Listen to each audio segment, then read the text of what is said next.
ಸಿರ್ಸಿ ಮಾರಿಕಮ್ಮ ದೇವಸ್ಥಾನಕ್ಕೆ ಹೋಗ್ತಾ ಇದ್ದೀವಿ. ನೀವು ಹೋಗಿದ್ದೀರಾ ಫಸ್ಟ್ ಟೈಮಾ? ಹೋಗಿದ್ದೀವಿ. ಹೌದಾ? ಹೆಂಗೆ ಚೆನ್ನಾಗಿದೆಯಾ?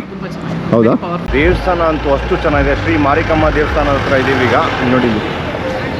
ಮತ್ತು ನಂತರ ನಾನು ರಿಟೈರ್ ಆಗಿದ್ದು ಟೈಮ್ನಲ್ಲಿ ವೆರೈಟೀಸ್ ಐಡೆಂಟಿಫೈ ಮಾಡೋಣ ಅಂತ ನಾವು ಇಲ್ಲಿ ಬಂದಾಗ ಮೆಣಸಲ್ಲಿ ಹಣ್ಣಾದಾಗ ಕಾಳು ಉದುರದ ವೆರೈಟಿ, ಕಾಳು ಉದುರದಲ್ಲೇ ಇರೋ ವೆರೈಟಿ ಹಾಗೆ ಗುರುತಿಸ್ಕೊಂಡು ಇರಿಗೇಷನ್ ಸ್ಟಾರ್ಟ್ ಮಾಡಿದ್ದಾರೆ. ಇದೆಲ್ಲ ಕಳೆ ಇಲ್ಲ, ಪೋಷಕಾಂಶಗಳು ಸೇವ್ ಆಗುತ್ತೆ. ಕಳೆ ಕೀಳಕ್ಕೆ ನಮ್ಮ ಹಣಸನಲ್ಲಿ ಹೋಗಿದಾಗ ಅಲ್ಲೇ ಗುಂಡಿಯಾಗಿ ನೀರು ಕೆಸರಾಗಿ ಬಳ್ಳಿಗಳು ಕೂಡ ಹೋಗುತ್ತೆ. ವೆಯ್ಟ್ ಹೆಂಗಿದೆ ಅಂತಂದರೆ ಅಲ್ಟಿಮೇಟ್ ಆಗಿದೆ ಸರ್. ಒಕ್ಕಳದ್ದು ಲೀಟರ್ ವೆಯ್ಟ್ ಎಷ್ಟು ಬರುತ್ತೆ? 680ವರೆಗೂ ಬರುತ್ತೆ ಸರ್. ಪಣಿಯೂರ್ದು ಒಂದು ಇಲ್ಲಿ ಈ ಜಾಗದಲ್ಲಿ ಕಂಪೇರಬಲ್ ನಾವು ತಗೊಂಡಾಗ 570 ಪನ್ನೀರ್ ಒಂದಿದ್ರೆ ಒಕ್ಕಾಳು 680 ಇದೆ. Good morning from Sirsi. ಇವತ್ತು ನೆನ್ನೆಂತೂ ಫಾರ್ಮ್ ವಿಸಿಟ್ ಅಲ್ಟಿಮೇಟ್ ಆಗಿತ್ತು. ಇವತ್ತು ಬಂದ್ಬಿಟ್ಟು ಇನ್ನೊಂದು ಫಾರ್ಮ್ ವಿಸಿಟ್ ಹೋಗ್ತಾ ಇದ್ವಿ. ಮುಂಚೆ ದೇವಸ್ಥಾನಕ್ಕೆ ಹೋಗ್ತಾ ಇದ್ವಿ ನಾವೆಲ್ಲರೂ. ಬನ್ನಿ ಈಗ ಲಗೇಜು ಬನ್ನಿ ಹೋಣ. ಓ sir, good morning. Good morning. ಆರಾಮ ಸರ್? ಏನು ರೆಡಿನೇ ಆಗೋದಲ್ಲ ಸರ್? ಇಲ್ಲ ಸರ್, ಒಂದು ದೇವಸ್ಥಾನ ಇದೆ ಅಂತೆ. ದೇವಸ್ಥಾನಕ್ಕೆ ಹೋಗ್ಬಿಟ್ಟು ವಾಪಸ್ ಬಂದು ಬ್ರೇಕ್ಫಾಸ್ಟ್ ಹೊಡೆದು ಕರೆಕ್ಟ್ ಆಗ್ಬಿಡುತ್ತೆ. ನಾನು ಹೆಂಗಿತ್ತು ಪ್ರೋಗ್ರಾಮ್ ಎಲ್ಲ? ಚೆನ್ನಾಗಿದೆ ಅಲ್ಲ? ಎಸ್ಪೆಷಲಿ ಗೌರ್ಮೆಂಟ್ ನರ್ಸರಿ ಇಲ್ಲ ನಿಜವಾಗ್ಲೂ ವೆರಿ ಗುಡ್. ಹೌದು. ಏನು ಸಮಾಚಾರ? Good morning. ಏನಮ್ಮ ಅಖಿಲ್? Good morning. ಹೆಂಗಿತ್ತು ನೆನ್ನೆದು? Nenne experience was very good. Today we have 4-5 farms visit. ಇವತ್ತು ಅಲ್ಟಿಮೇಟ್ ಆಗಿದೆ ನೋಡಿ. ನಾವೆಲ್ಲ ಈಗ ಸಿರ್ಸಿ ಮಾರಿಕಮ್ಮ ದೇವಸ್ಥಾನಕ್ಕೆ ಹೋಗ್ತಾ ಇದ್ದೀವಿ. ನೀವು ಹೋಗಿದ್ದೀರಾ ಫಸ್ಟ್ ಟೈಮಾ? ಹೋಗಿದ್ದೀವಿ. ಹೌದಾ? ಹೆಂಗೆ ಚೆನ್ನಾಗಿದೆಯಾ? ಹೌದಾ? ಹೌದಾ? ಓ ಸೂಪರ್ ನೋಡಿ. ವೆರಿ ಪವರ್ಫುಲ್ ಅಂದಮೇಲೆ ಹೋಗಲೇಬೇಕಾಗತ್ತೆ. ವೆರಿ ಪವರ್ಫುಲ್ ಗಾರ್ಡ್ ಅಂತ ಮತ್ತೆ 2ನೇ ಸಲ ಹೋಗ್ತೀಯಾರ ಅವರು? ಹೌದು. ನಾವು ಫಸ್ಟ್ ಟೈಮ್ ಹೋಗ್ತಾ ಇರೋದು. ಮತ್ತೆ ಏನಣ್ಣ ಸಮಾಚಾರ? ಹೇಳಿ. ನಿನ್ನೆ ಪ್ರೋಗ್ರಾಮ್ ಮಾತ್ರ ಭಾರಿ ಚೆನ್ನಾಗಾಯ್ತು. ಇವತ್ತು ಇನ್ನೂ ಚೆನ್ನಾಗಾಗುತ್ತೆ. ಚೆನ್ನಾಗಾಗುತ್ತೆ. ಇವತ್ತು ತುಂಬಾ ವಿಸಿಟ್ಸ್ ಇದೆಲ್ಲ. ಹೌದಲ್ಲ? ಮತ್ತೆ ತುಂಬಾ ಎಲ್ಲ ತೋಟಗಳು ನೋಡ್ಬೇಕಾಗಿರುತ್ತೆ. ಹೌದು. ನೈಸ್. ಹೆಂಗನ್ಸ್ ನಿನ್ನೆ ಫಾರ್ಮ್ ವಿಸಿಟ್ ಎಲ್ಲ? ತುಂಬ ಚೆನ್ನಾಗಿತ್ತು. Especially nursery. ಹೌದು, ನರ್ಸರಿ. ಅದು ಯಾಕೆಂತಂದರೆ ಮೇಯ್ನ್ ನಮ್ಗೆ ಏನಾಗುತ್ತೆ ಅಂದರೆ ಡಿಸೀಸ್ ಫ್ರೀ ಪ್ಲಾಂಟ್ಸ್ ಬೇಕಾಗುತ್ತೆ, ಮೆಟೀರಿಯಲ್ ಬೇಕಾಗುತ್ತೆ. ನಾವು ಎಲ್ಲ ಸೋರ್ಸ್ ಮಾಡ್ಕೋಬೇಕು ಅಂತ ಇಲ್ಲಿ ಬಂದಂದ್ರೂ ಗೊತ್ತಾಯ್ತು ನಮಗೆ ಎಲ್ಲೆಲ್ಲಿಂದ ತಗೋಬೇಕು ನಾವು ಅಂತ. ದೇವಸ್ಥಾನ ಅಂತೂ ಅಷ್ಟು ಚೆನ್ನಾಗಿದೆ. ಶ್ರೀ ಮಾರಿಕಮ್ಮ ದೇವಸ್ಥಾನ ಹತ್ರ ಇದ್ದೀವಿ ಈಗ ನೋಡಿ. ಸೂಪರ್. ಬನ್ನೀಗ ಆಲ್ಮೋಸ್ಟ್ ಎಲ್ಲ ನಾವೆಲ್ಲ ಬಂದಾಯ್ತು. ಈಗ ಹೊಡ್ತಾ ಇದ್ದೀವಿ ಈಗ ನೋಡಿ. ಎಲ್ಲ ಇಲ್ಲಿ ಗ್ಯಾದರ್. ರಮಣ, ಏನು ಸಮಾಚಾರ? ನೆನೆಂಗಿತ್ತು ಎಲ್ಲ ಚೆನ್ನಾಗಿತ್ತು. ಆರ್ಗನೈಸ್ ತುಂಬ ಚೆನ್ನಾಗಿ ಮಾಡಿದ್ರು. ಒಳ್ಳೊಳ್ಳೆ ಪ್ಲೇಸಿಗೆ ಕರ್ಕೊಂಡು ಹೋದ್ರು. ಭಾಳ ಚೆನ್ನಾಗಿತ್ತು. ನರ್ಸರಿ ಅಂತೂ ಎಕ್ಸಲೆಂಟ್. ಹೌದು. ಮತ್ತೆ ಏನು ಗೊತ್ತಾ, ನಾವು ವಿಯೆಟ್ನಾಂ ಬಗ್ಗೆ ಯೋಚನೆ ಮಾಡಿ ಆ ಮೆಮೊರೀಸ್ ರೀಕಾಲ್ ಮಾಡ್ತೀವಿ. ನಿಜವಾಗ್ಲೂ ನಾವೆಲ್ಲ ವಿಯೆಟ್ನಾಮಲ್ಲಿ ಒಟ್ಟಿಗೆ ಇದ್ವಿ. ಆ ಮೆಮೊರೀಸ್ ರೀಕಾಲ್ ಹೇಳ್ತಾ ಇದ್ವಿ ಎಷ್ಟು ಚೆನ್ನಾಗಿತ್ತು ಅಂತ. ಇವ್ರಾಗ ಒಂದು ಮಾತು ಹೇಳಿದ್ರು, ನೀವು ಎಲ್ಲಿ ಬೇಕಾದ್ರೂ ಹೋಗಿ ನಿಮ್ಮದು ಗ್ರೂಪ್ ಸರಿ ಇಲ್ಲ ಅಂತಂದರೆ ನಿಮ್ಗೆ ಎಂಜಾಯ್ ಮಾಡೋಕ್ಕಾಗಲ್ಲ ಅಂತ. ಆದರೆ ವಿಯೆಟ್ನಾಂ ಗ್ರೂಪ್ ಅಲ್ಟಿಮೇಟ್ ಆಗಿತ್ತು.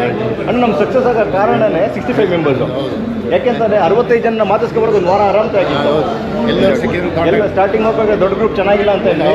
ಆಮೇಲೆ ಅಲ್ಲಿ ಹೋಗಿ ಬಂದಾದ್ಮೇಲೆ ಗೊತ್ತಾಯ್ತು ದೊಡ್ಡ ಗ್ರೂಪೇ ಮಸ್ತ್ ಮಜಾ ಇದ್ದಿದ್ದು ಅಂತ. ಸೂಪರ್.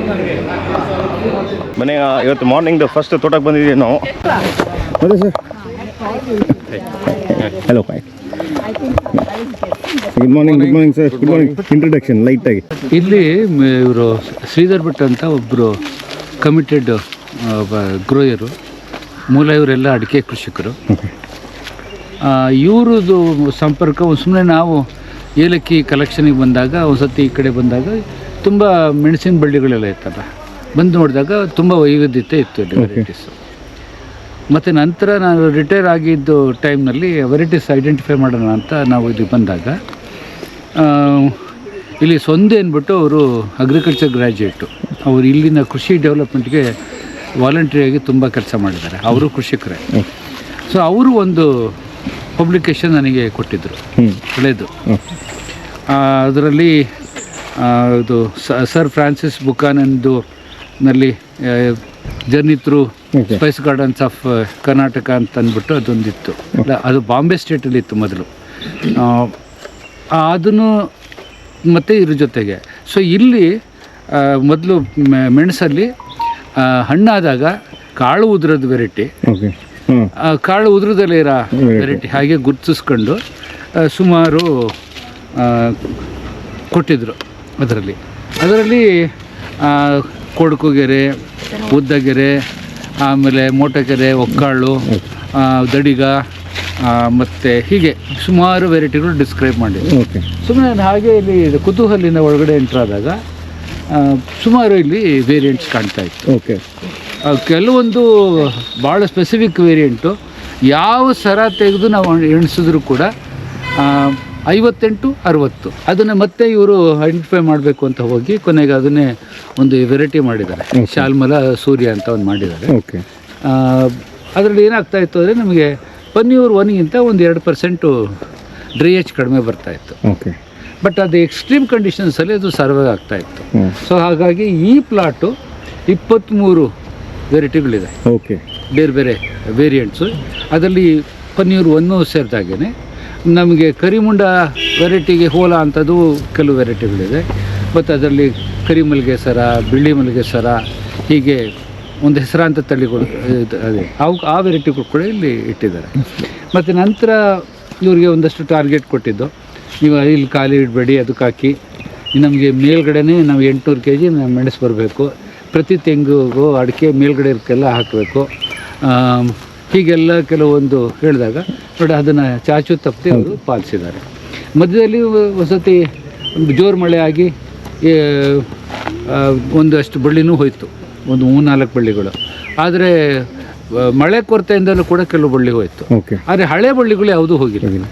ಒಕ್ಕಾಳು ಅಂತ ಅಂದ್ಬಿಟ್ಟು ಒಂದು ಸ್ಪೆಸಿಫಿಕ್ ವೆರೈಟಿ ಇದೆ, ಅದು ಯಾವುದೂ ನಾವು ಕಳ್ಕೊಂಡಿಲ್ಲ. ಅದ್ರಲ್ಲಿ ಕುಯ್ತಾ ಇದ್ದಾರೆ.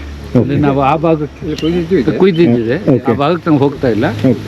ಫಸ್ಟು ನಾವು ಫೋಲಿಯಾ ನ್ಯೂಟ್ರಿಷನ್ ಕಾನ್ಸೆಪ್ಟು ಆ ಒಕ್ಕಾಳಲ್ಲಿ ನಾವೇನಾದರೂ ಮಾಡಿ ಅದು ಪ್ರಿಡಾಮಿನೆಂಟ್ಲಿ ಫೀಮೇಲು ಆ ಒಕ್ಕಾಳು, ಅದನ್ನು ಸ್ವಲ್ಪ ಹಾರ್ಮೋನ್ ಹಾಕಿ ಮಾಡೋಣ ಅಂತಂದ್ಬಿಟ್ಟು ನಾವು ಒಂದು ಗಿಬ್ಬರ್ಲಿನ್ಸು, ಆಕ್ಸಿನ್ಸು, ಈ ಥರ ಎಲ್ಲ ಕಾಂಬಿನೇಷನ್ನು, ಆಮೇಲೆ water soluble nutrients, micro nutrients ಎಲ್ಲ ಕಾಂಬಿನೇಷನ್ ತೆಗೆದು ನಾವು ಟ್ರೈ ಮಾಡಿದ್ವಿ. ಕೊನೆಗೆ ಒಕ್ಕಾಳಲ್ಲಿ ಅದರಲ್ಲಿ ಒಕ್ಕಾಳಂದ್ರೆ ಸರಕ್ಕೆ 1-3 ಕಾಳು ಬರ್ತಾಯಿತ್ತು ಮೊದಲು. ನಾವು ಒಂದು ಫೋಲಿಯಾ ನ್ಯೂಟ್ರಿಷನ್ ಕೊಟ್ಟಿದ್ದ ನಂತರ 26 ಕಾಳು ಆಯಿತು ಆವ್ರೇಜ್. ಸೊ ಫೋಲಿಯಾ ನ್ಯೂಟ್ರಿಷನು ಕಾಳುಮೆಣಸಿಗೆ ಇಂಪಾರ್ಟೆಂಟ್, ನಾವಿಗೆ ಕೆಲಸ ಮಾಡುತ್ತೆ ಅಂತ ನಮಗೆ ಸಿಕ್ಕಿದ್ದು ಈ ತೋಟ. ನಾವಿಲ್ಲಿ ಏನು ನೋಡ್ತಾ ಇದ್ದೀವಿ ಅಂತಂದರೆ ಎಲ್ಲ ಮರಕ್ಕೂ ಮೆಣಸು ಹಾಕಿದ್ದಾರೆ, ಒಂದು ಮರನೂ ಬಿಟ್ಟಿಲ್ಲ. ಇಲ್ಲಿ ನೋಡಿ, ಈಗ ಆಫ್ ರೋಡಿಂಗ್ ಅಂತ ದಾಟ್ಕೊಂಡು ಹೋಗೋಣ. ಈಗ ಇದೆಲ್ಲ ನಿಮ್ಮ ಮಳೆಗಾಲದಲ್ಲಿ ಫುಲ್ ನೀರು ಬರ್ತಾನೆ ಇರುತ್ತೆ ಇಲ್ಲಿ ನೋಡಿ. ಅಂದರೆ ಇಲ್ಲಿ ನೀರು ಸೋರ್ಸ್ ಚೆನ್ನಾಗಿದೆ, ಮತ್ತು ಇಲ್ಲಿ ಮೆಣಸನ್ನು ಚೆನ್ನಾಗಿದೆ. ಅಡಿಕೆಗೆ ಮೆಣಸು ಹಾಕಿದ್ದಾರೆ, ತೆಂಗಿನ ಮರಕ್ಕೆ ಮೆಣಸು ಹಾಕಿದ್ದಾರೆ. ಕಾಫಿ ದೂರದಲ್ಲಿ ಚಂದ್ರಗಿರಿ ಹಾಕಕ್ಕೆ ಸ್ಟಾರ್ಟ್ ಮಾಡಿದ್ದಾರೆ ಈಗ. ಮತ್ತು ಇಲ್ಲಿ ಏನು ಗೊತ್ತಾ, ಇಲ್ಲಿ ಒಳ್ಳೆ ಶೇಡ್ ಮೇಂಟೈನ್ ಮಾಡಿದ್ದಾರೆ. ನಿಮ್ಮ ಅಡಿಕೆ ಶೇಡು, ತೆಂಗು ಶೇಡ್ ಎಲ್ಲ ಭಾರಿ ಚೆನ್ನಾಗಿದೆ ನೋಡಿ. ಮತ್ತು ಮಲ್ಚಿಂಗ್ ಶೀಟ್ ಎಲ್ಲ ಹಾಕಿದ್ದಾರೆ. ಬರುತ್ತೆ ಸರ್, ಈ ವರ್ಷ ಮಳೆ ಎಷ್ಟು ಆಯ್ತು ನಿಮಗೆ? 135 ಇಂಚು. ನೀವು ಬೋಡೋ ಎಲ್ಲ ಹೊಡಿತೀರಾ? ಅಂದರೆ ಬೋಡೋ ಎಲ್ಲ ಇದೆ, ಬೇಕೇ ಬೇಕು, 2 ರೌಂಡ್ ಅಥವಾ 3 ರೌಂಡ್ ಬೇಕೇ ಬೇಕು. ಮತ್ತು ನೀವು ಇಲ್ಲಿ ಟ್ರೆಂಚ್ ಎಲ್ಲ ಕ್ಲೀನ್ ಮಾಡಿಸ್ತಾ ಇರ್ತೀರಾ? ಇದ್ರಲ್ಲಿ ಮಳೆಗಾಲದ ನೀರು ಹೋಗ್ತಾ ಇರುತ್ತಾ? ಮಳೆಗಾಲದಲ್ಲಿ ಮಳೆ ನೀರಷ್ಟೇ, ಮಳೆ ನೀರಷ್ಟೇ, ಜಲಗಿಲ್ಲ ಏನು ಬರಲ್ಲ. ಅಂಡರ್ಗ್ರೌಂಡ್ ಡ್ರೈನೇಜ್ ಇದೆ ಇದೆಲ್ಲ. ಇದರಲ್ಲಿ ಅಂಡರ್ಗ್ರೌಂಡ್ ಇದೆಯಾ? ಅಂಡರ್ಗ್ರೌಂಡ್ ಇದೆಯಾ? ನಮ್ಮಲ್ಲಿ ಅಡಿಕೆ ತೋಟ ಅಂದ್ರೆ ಸಾಮಾನ್ಯವಾಗಿ ಆ ಸಿಸ್ಟಮ್ ಬಂದೋಗಿದೆ. ಓ, ಅಂದ್ರೆ ಈ ಗದ್ದೆಗೆ ಇದು ಸಾಕಾಗಲ್ಲ ಟ್ರೆಂಚು, ಸೀಪೇಜ್ ಪೂರ್ತಿ. ಅದಕ್ಕೆ ಅಂಡರ್ಗ್ರೌಂಡ್ ಇದು. Wow, super. ಎಲ್ಲ ಅಂಡರ್ಗ್ರೌಂಡ್ ಅಲ್ಲ, ಅಂಡರ್ಗ್ರೌಂಡ್ ಪೇಪರ್ ಭಾಳ. ಒಳಗಡೆ ಪೈಪ್ ಇತ್ತು, ಕತ್ತ ಎಲ್ಲ ತುಂಬಿ ನೋಡಿ ಅಣ್ಣ ಹೆಂಗಿದೆ. ಸೂಪರ್ ಇದೆ, ತುಂಬಾ ಚೆನ್ನಾಗಿರುವಂತ ತೋಟ ಇದೆ. ಯಾಕಂದ್ರೆ ರೋಡ್ ಪಕ್ಕ ಹೋಗುವಾಗ ಹೌದು ನಾವು ಸುಮಾರು ಸಲ ಅಬ್ಸರ್ವ್ ಮಾಡಿದ್ವಿ, ಎಲ್ಲದಕ್ಕೂ ಮಲ್ಚಿಂಗ್ ಶೀಟ್ ಹಾಕ್ಬಿಟ್ಟು ಹೌದು ಒಂದು ಕಾಫಿ ಪೆಪ್ಪರು ತುಂಬಾ ಚೆನ್ನಾಗಿದೆ. ನಾವೇನು ನೋಡ್ತಾ ಇದ್ದೀವಿ ಅಂತಂದ್ರೆ ಇಲ್ಲಿ ಚಂದ್ರಗಿರಿನೂ ಡೆವಲಪ್ ಮಾಡ್ತಾ ಇದ್ದಾರೆ. ಈಗ ಆಲ್ಮೋಸ್ಟ್ ಸಿರ್ಸಿಸ್ ಕಡೆ ಎಲ್ಲ ಚಂದ್ರಗಿರಿ ಡೆವಲಪ್ ಮಾಡ್ತಿದ್ದಾರೆ ಸರ್. ಈಗ ಸಿರ್ಸಿಲ್ ಆಲ್ಮೋಸ್ಟ್ ಎಲ್ಲರೂ ಚಂದ್ರಗಿರಿಗೆ ಬಂದಾಯ್ತಲ್ಲ ಸರ್? ಎಲ್ಲರೂ ಪ್ಲಾಂಟ್ ಮಾಡ್ತಾ ಇದ್ದಾರೆ. ಹೌದು, ಕಾಫಿ ಪ್ಲಾಂಟರ್ಸ್. ಈಗ ಕಾಫಿ ಪ್ಲಾಂಟರ್ಸ್. ಸೂಪರ್. ತಾವೆಲ್ಲ ಇಷ್ಟು ದೂರದಿಂದ ಬಂದು ನಮ್ಮ ತೋಟದ ವೀಕ್ಷಣೆಗೆ ಬಂದಿದ್ದಕ್ಕಾಗಿ ಮತ್ತು ನಮಗೆ ಒಂದು ದಿವಸ ನಮ್ಮೊಡನೆ ತಮ್ಮ ಅಮೂಲ್ಯವಾದ ಸಮಯವನ್ನು ಕಳೆಯುತ್ತಿರುವುದಕ್ಕಾಗಿ ನಾನು ತಮ್ಮನ್ನೆಲ್ಲ ನಮ್ಮ ತೋಟಕ್ಕೆ ಸ್ವಾಗತಿಸುತ್ತೇನೆ. ನನ್ನ ಹೆಸರು ಶ್ರೀಧರ್ ಭಟ್ ಅಂತ. ನಾವು ಈ ಜಮೀನನ್ನು ಸಾಮಾನ್ಯ 1960 ಇಸ್ವಿಯಲ್ಲಿ ನಮ್ಮ ತಂದೆಯವರ ಕಾಲದಲ್ಲಿ ನಾವು ಖರೀದಿ ಮಾಡಿದ ಜಮೀನು ಇದು. ಆವಾಗ ಎಲ್ಲ ಹಾಳು ಬಿದ್ದುಕೊಂಡಿದ್ದ ಜಾಗ ಆಗಿತ್ತು, ಸ್ವಲ್ಪ ಗದ್ದೆ ಇದ್ದಿತ್ತು. ಅದನ್ನೆಲ್ಲ ಕನ್ವರ್ಟ್ ಮಾಡಿ ಅಡಿಕೆ ತೋಟ ಹಚ್ತಾ ಬಂದಿದ್ದು. 62ನೇ ಇಸ್ವಿಯಲ್ಲಿ ನಾವು ಅಡಿಕೆ ತೋಟ ಹಚ್ಚಿದ್ದು. ಆನಂತರ 80ನೇ ದಶಕದಲ್ಲಿ ನಾವು ಇದಕ್ಕೆ ಸಾಮಾನ್ಯ ನಮ್ಮಲ್ಲಿ ಸಿಗುವಂಥ ತಳಿದೆ ಎಲ್ಲ ತಂದು ಮೆಣಸನ್ನು ಹಚ್ಚಿದ್ವಿ. ನಮ್ಮಲ್ಲಿ ಸಾಮಾನ್ಯ 15ರಿಂದ ಅಡಿಕೆ ಗಿಡ 15-16 ವರ್ಷ ಆದ ನಂತರ ಅಡಿಕೆ ಗಿಡಕ್ಕೆ ನಾವು ಮೆಣಸು ಹಚ್ಚೋದು ನಮ್ಮಲ್ಲಿ ಮೊದಲಿಂದ ಬಂದು ವಾಡಿಕೆ. ಅದು ಆವಾಗ ತಂದು ಹಚ್ಚಿದ್ದು ಏನಾಗಿತ್ತು ಅಂತಂದರೆ, ನಮ್ಮಲ್ಲಿ ಎಲ್ಲ ಲೋಕಲ್ ವೆರೈಟಿ, ಕೆಲವೊಂದು ನಮ್ಮ ಹಾರ್ಟಿಕಲ್ಚರ್ ಡಿಪಾರ್ಟ್ಮೆಂಟಿಂದ ಕೆಲವು ಸ್ವಲ್ಪ ಆವಾಗ ಸಪ್ಲೈ ಮಾಡ್ತಿದ್ರು. ಯಾವ ವೆರೈಟಿ ಅಂತ ಗೊತ್ತಿಲ್ಲ, ಅದನ್ನೆಲ್ಲ ತಂದು ಹಚ್ಚಿದ್ವಿ. ತಂದು ಹಚ್ಚಿ ಆಮೇಲೆ ನಮಗೆ ಕಲ್ಟಿವೇಷನ್ ಮತ್ತೇನಿಲ್ಲ. ಮೆಣಸು ನಮ್ಮಲ್ಲಿ ಧರ್ಮದ ಬೆಳೆ ಅಂತ ಆವಾಗಿತ್ತು. ಮೆಣಸು ಹಚ್ಚಿ ಬಿಟ್ಟಾಯಿತು. ಆಮೇಲೆ ಕಾಯಿ ಬಂದರೆ ಕೊಯ್ಯೋದು ಅಷ್ಟೇ. ಅದಕ್ಕೇನು ಬಳ್ಳಿ ಕಟ್ಟನ ಹಾಕೋದು ಇದು, ಅದಕ್ಕೆ ನ್ಯೂಟ್ರಿಷನ್ ಅಂತೂ ಬೇರೆ ಕೊಡೋದಿಲ್ಲಾಗಿತ್ತು. ಅಥವಾ ತುತ್ತ ಸುಣ್ಣ ಈ ಬೋರ್ಡೋ ಸ್ಪ್ರೇ ಮಾಡುವಂಥ ಪದ್ಧತಿನೂ ಆವಾಗ ನಮ್ಗೆ ಗೊತ್ತಿಲ್ಲ. ಆಮೇಲೆ ಬೆಳೆ ಬರ್ತಾ ಉಳೀತು, ಬಂದಷ್ಟನ್ನು ಕೊಯ್ಯೋದು ಬಂದಿದ್ದು ನಮಗೆ. ಅದು ಧರ್ಮದ ಬೆಳೆ ಅನ್ನಲ್ಲ, ನಾನು ಆ ರೀತಿಯಲ್ಲಿ ತಗೊಳ್ತಾ ಇದ್ದಿದ್ವಿ. ಆಮೇಲೆ ಅದು ಸಾಮಾನ್ಯ ಮಳೆ ಜೋರಾದ ವರ್ಷ ಸ್ವಲ್ಪ ಈ ಅಂದರೆ 70, 80, 90ನೇ ಸಾಲಿನ ಟೈಮಿಗೆ ನಾವು ಸ್ವಲ್ಪ ಪೌಣಿಯೂರನ್ನ ಟ್ರೈ ಮಾಡ್ಲಿಕ್ಕೆ ಹೋದ್ವಿ. ಅಲ್ಲಿವರೆಗೆ ನಮ್ಮಲ್ಲಿ ಯಾವುದೇ ರೋಗ ಇಲ್ಲಾಗಿತ್ತು. ಪೌಣಿಯೂರನ್ನು ಹೊರಗಡೆಯಿಂದ ನಾವು ತೊಗೊಂಡು ಬಂದ ನಂತರ ನಮ್ಮಲ್ಲಿ ಸಾಮಾನ್ಯವಾಗಿ ನನಗನ್ನಿಸಿದಂತೆ ಆವಾಗ ನಮ್ಮಲ್ಲಿ ಈ ಕ್ವಿಕ್ ವಿಲ್ಟಿನ ರೋಗ ಬರ್ಲಿಕ್ಕೆ ಪ್ರಾರಂಭ ಆಗಿದ್ದು ಆ ಟೈಮ್ದಿಂದ ಶುರುವಾಯಿತು. ಇಲ್ಲಿ ನೋಡಿ, ಇಲ್ಲಿ ಈಗ ಇರಿಗೇಷನ್ ಸ್ಟಾರ್ಟ್ ಮಾಡಿದ್ದಾರೆ. ಇದೆಲ್ಲ 22 ಕ್ವಿಂಟಲ್ವರೆಗೆ ಬಂದಿದೆ. ಸಾಮಾನ್ಯ 18 ಕ್ವಿಂಟಲ್ ಡ್ರೈ ಸಿಗ್ತಾ ಇದೆ. ಇಲ್ಲಿ ನೋಡಿ ಡ್ರಿಪ್ ಇದು. ಚಾಲಿ ಕೆಂಪಡಿಕೆ 30% ಕೆಂಪಡಿಕೆ ಇರ್ತದೆ, ಸಾಮಾನ್ಯ 70% ಚಾಲಿ ಇರ್ತದೆ ನಮ್ದೆಲ್ಲ. ಇಲ್ಲಿ ಮುಖ್ಯವಾದ ಅಡ್ವಾಂಟೇಜ್ ಏನಂತಂದ್ರೆ ಕಳೆ ಇಲ್ಲ, ಪೋಷಕಾಂಶಗಳು ಸೇವ್ ಆಗುತ್ತೆ. ಕಳೆ ಕೀಳಕ್ಕೆ ನಮ್ಮ ಹಣಸಿನಲ್ಲಿ ಹೋಗಿದಾಗ ಅಲ್ಲೇ ಗುಂಡಿಯಾಗಿ ನೀರು ಕೆಸರಾಗಿ ಬಳ್ಳಿಗಳು ಕೂಡ ಹೋಗುತ್ತೆ. ಕಳೆ ಒಂದು ಬರೋದಿಲ್ಲ. ಇಲ್ಲಿ ಹಾಕಿದ್ದು ನಮ್ದು ಏನು ಆರ್ಗ್ಯಾನಿಕ್ ಮೆನ್ಯೂರ್ ಆಗಲಿ ಕೆಮಿಕಲ್ ಮೆನ್ಯೂರ್ ಆಗಲಿ ಎಲ್ಲನೂ ಕೂಡ ಉಳಿಕೆ ಆಗುತ್ತೆ. ಆರ್ಗಾನಿಕ್ ಮೇಲೆ ಹತ್ರ ಆಗ್ತಾ ಇದ್ರಲ್ಲ, ಇಲ್ಲಿ ಹಾಕಲಿ ಹೇಳ್ತಾರೆ ಸೆಪರೇಟ್ ಆಗ್ತಾ ಇಲ್ಲ ಈ ಸರ್ಕಲ್ ಅಲ್ಲಿ ನಾವು ಡ್ರಿಪ್ ಸರ್ಕಲ್ ಆಗ್ತಾರಾ? ಈ ಸರ್ಕಲ್ ಸರ್ ನೀರು ತೊಟ್ಟಿಕ್ಕದು ಇದು ಈ ಸರ್ಕಲ್ಗೆ ನಾವು ಹಾಕೊಳ್ಳೋದು. ಇವನು ಕೆಮಿಕಲ್ ಮೆನ್ಯೂರ್ ಕೂಡ ಅಷ್ಟೇ, ಯಾವುದು ಬುಡಕ್ ಹಾಕೋದಿಲ್ಲ. ಯಾರನ್ನ ಬುಡಕ್ ಹಾಕಿದ್ರೆ ನೀವು ಸುಪಾರಿ ಕೊಟ್ಟಂಗೆ ಬಳ್ಳಿಗೆ. ಹೌದಾ? ನನ್ನ ಹೆಸರು ಸಫಿವುಲ್ಲಾ, ಗುಲ್ಲನ್ಪೇಟೆ. ನಾನು ನೋಡಿ, ಥ್ಯಾಂಕ್ ಯು ವೆರಿ ಮಚ್. ಇವ್ರು ಬಂದು ಹೇಳಿದ್ರು ಇವ್ರ ಮಗ ಬಂದ್ಬಿಟ್ಟು ಒಂದು ವಿಡಿಯೋ ನೋಡ್ತಿರ್ತಾರೆ ಅಂತ. ಒಳ್ಳೆ ತಗೊಂಡು ಅಗ್ರಿಕಲ್ಚರ್ಗೆ ಬನ್ನಿ ಸರ್. ಅಗ್ರಿಕಲ್ಚರ್ ನಿಮ್ಮ ಮಗ ಸಪೋರ್ಟ್ ಮಾಡ್ತಿದ್ದೀರಾ? Full super. ನೋಡಿ, ಒಕ್ಕಳು ಬಗ್ಗೆ ಏನು ಇನ್ಫಾರ್ಮೇಶನ್ ಕೊಡ್ತಾ ಇದ್ರು ಅದ್ರದ್ದು ಸ್ಯಾಂಪಲ್ ತಂದು ಇಲ್ಲಿ ಇಟ್ಟಿದ್ದಾರೆ. ವೆಯ್ಟ್ ಹೆಂಗಿದೆ ಅಂತಂದ್ರೆ ಅಲ್ಟಿಮೇಟ್ ಆಗಿದೆ ಸರ್. ಒಕ್ಕಳದ್ದು ಲೀಟರ್ ವೆಯ್ಟ್ ಎಷ್ಟು ಬರುತ್ತೆ? 680ವರೆಗೂ ಬರುತ್ತೆ ಸರ್. ಪಣಿಯೂರ್ದು ಒಂದು ಇಲ್ಲಿ ಈ ಜಾಗದಲ್ಲಿ ಕಂಪೇರಬಲ್ ನಾವು ತಗೊಂಡಾಗ 570 ಪನ್ನೀರ್ ಒಂದಿದ್ರೆ ಒಕ್ಕಾಳು 680 ಸೂಪರ್. ಮತ್ತೆ ಕ್ವಾಲಿಟಿ ಸೈಜ್ ಹೆಂಗಿದೆ ಸರ್ ಇದು? ವಾವ್, ಸೂಪರ್ ಇದೆ ನೋಡಿ. ಯಾವತ್ತೂ ಕೂಡ ಅಷ್ಟೇ ಕೊಂಡ್ಕೊಂಡು ಹೋಗೋದು ಇದು 100% ಇದು ನೋ ಪೆಸ್ಟಿಸೈಡ್. ಆರ್ಗ್ಯಾನಿಕ್ ಅಲ್ಲ, ನಾವು ಫರ್ಟಿಲೈಸರ್ ಬಳಸ್ತೀವಿ. Integrated farming. ಬಟ್ ಇದು ನೀಡ್ ವೇಸ್ಟ್. ಇದು 100 ರೂಪಾಯಿ ಜಾಸ್ತಿ ಸಿಗುತ್ತೆ. 100 ರೂಪಾಯಿ ಕೆಜಿಗೆ 100 ರೂಪಾಯಿ ಜಾಸ್ತಿ ಸಿಗುತ್ತೆ. ಇಷ್ಟು ಬ್ಲಾಕ್ ಎಲ್ಲ ಅದೆಲ್ಲ ನಾವು ಸೋಲರೈಸ್ ಮಾಡಿ ಪ್ರೊಸೆಸಿಂಗ್ ಅಲ್ಲಿ. ಮಜ್ಜಿಗೆ ಅಲ್ಲ ಇದು? ಲಿಂಬೆಹಣ್ಣು ಹಾಕಿದ್ದೀರಾ? ಓ, ನಿಜವಾಗ್ಲೂ ಡಿಫ್ರೆಂಟ್ ಟೇಸ್ಟು. ಈ ಥರ ಮಜ್ಜಿಗೆ ಫಸ್ಟ್ ಟೈಮ್ ಕುಡಿದಿದ್ದು. ಲಿಂಬೆಹಣ್ಣು ಹಾಕಿದ್ದಾರೆ ಮಜ್ಜಿಗೆಗೆ.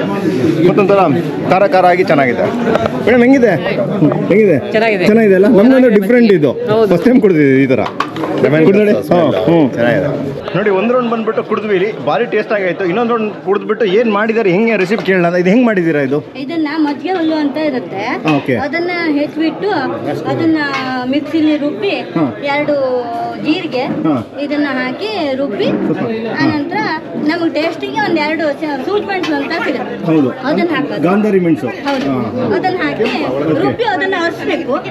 ಜಾಲ್ಡಿಲಿ ಅರಿಸಿ ಮಜ್ಜಿಗೆ ಹಾಕಿ. ಜಾಸ್ತಿ ಹಾಕಬಾರ್ದು ಅದನ್ನ, ಆ ಹುಲ್ಲನ್ನ ಜಾಸ್ತಿ ಹಾಕಿದ್ರೆ ಕೈ ಆಗುತ್ತೆ. ಸ್ವಲ್ಪ ಮಟ್ಟಿಗೆ ಹಾಕ್ಬೇಕು. ಓ ಸೂಪರ್, ಭಾರಿ ಟೇಸ್ಟ್ ಇದೆ, ಚೆನ್ನಾಗಿದೆ.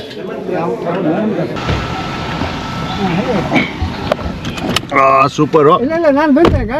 ಒಂದು ಅಮೇಝಿಂಗ್ ಪ್ಲಾಟ್ ಹೋಗ್ಬಿಟ್ಟು, ಅಮೇಝಿಂಗ್ ತೋಟ ನೋಡ್ಬಿಟ್ಟು, ಅಮೇಝಿಂಗ್ ಮಜ್ಜಿಗೆ ಕುಡಿದಿದ್ದೀವಿ. ತುಂಬಾ ಖುಷಿ ಆಯ್ತು. ಇದು ನೋಡಿ, ಇವ್ರು ನಮ್ಗೆ ಇಲ್ಲಿ ಕೊಟ್ಟರು. ಇದು ಗಣೇಶನ್ ಮೂರ್ತಿ ತರ ಇದೆ ನೋಡಿ. ಇಲ್ಲಿ ಮೆಣಸಿನ ಗರಿ. ಆ ಗರಿ ಇಲ್ಲಿ ಬರ್ತು ನನ್ನ ಕೈಗೆ ಸಿಕ್ತು ಅಂದರೆ ನಮ್ಗೆ ಅದೃಷ್ಟ ಇದೆ ಅಂತ ಆಯಿತು. ಇದನ್ನ ತೊಗೊಂಡೋಗಿ ನಮ್ಮ ತೋಟದಲ್ಲಿ ಹಾಕ್ತೀನಿ. ಒಳ್ಳೇದಾಗಲಿ ಎಲ್ಲರಿಗೂ. ಇಲ್ಲಿಗೆ ಅದೇ ಗುಡ್ ನ್ಯೂಸ್ಗೆ ವಿಡಿಯೋ ಎಂಡ್ ಮಾಡ್ತಾ ಇದ್ದೀನಿ. ವಿಡಿಯೋ ಇಷ್ಟ ಲೈಕ್ ಮಾಡಿ, ಶೇರ್ ಮಾಡಿ, ಸಬ್ಸ್ಕ್ರೈಬ್ ಮಾಡಿ. ನೆಕ್ಸ್ಟ್ ಬ್ಲಾಗ್ ಸಿಗೋಣ. Thank you very much. Know that they ride or die. I keep boys by my seat.